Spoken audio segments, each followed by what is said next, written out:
જામનગરમાં ગુજરાતના પૂર્વ મુખ્યમંત્રી સ્વર્ગસ્થ વિજયભાઈ રૂપાણી તેમજ વિમાન દુર્ઘટનામાં જીવ ગુમાવનાર દિવંગતોને અનોખી રીતે શ્રદ્ધાંજલિ અર્પણ કરવામાં આવી હતી। જૈન સમાજની વિવિધ સંસ્થાઓ દ્વારા સેવા, જીવદયા અને માનવતાના કાર્યો થકી દિવંગત આત્માઓને ભાવભીની શ્રદ્ધાંજલિ આપવામાં આવી હતી। આંદાબાવન અનાથ આશ્રમ ખાતે અનાથ અને દિવ્યાંગ બાળકોને અલ્પાહાર અપાયો હતો અને અન્ય સેવાકીય કાર્યક્રમો યોજાયા હતા। દેવબાગ જૈન સંઘ દ્વારા પાંજરાપોળમાં લાડવા અને ઘાસચારાનું વિતરણ કરવામાં આવ્યું હતું। ઉપરાંત ધુવા નજીક 450 થી વધુ બાળકો માટે ડેન્ટલ કેમ્પનું આયોજન કરી દંત આરોગ્ય અંગે માર્ગદર્શન આપવામાં આવ્યું હતું। લાખાબાવળ અને હાપા બેરાજા સહિત વિવિધ પાંજરાપોળોમાં ઘાસચારો, પશુઓ માટે દવાઓ અને ચકલા માટે ચણનું વિતરણ કરવામાં આવ્યું હતું। સાથે જ ગરીબ અને જરૂરિયાતમંદ લોકોને ભોજન પણ અપાયું હતું।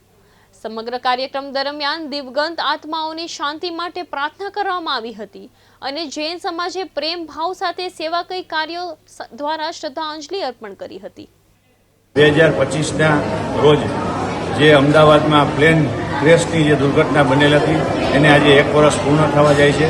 જે પ્લેનની અંદર ગુજરાત રાજ્યના પૂર્વ મુખ્યમંત્રી સ્વર્ગસ્થ વિજયભાઈ રૂપાણી તેમજ તેમની સાથે જે લોકો આ દુર્ઘટનામાં મૃત્યુ પામ્યા છે તે દરેક લોકોના આત્માને શાંતિ મળે તેના માટેનો એક નમ્ર પ્રયાસ સમસ્ત જૈન સમાજ જામનગર દ્વારા જામનગર શહેરની અંદર કરવામાં આવ્યો હતો।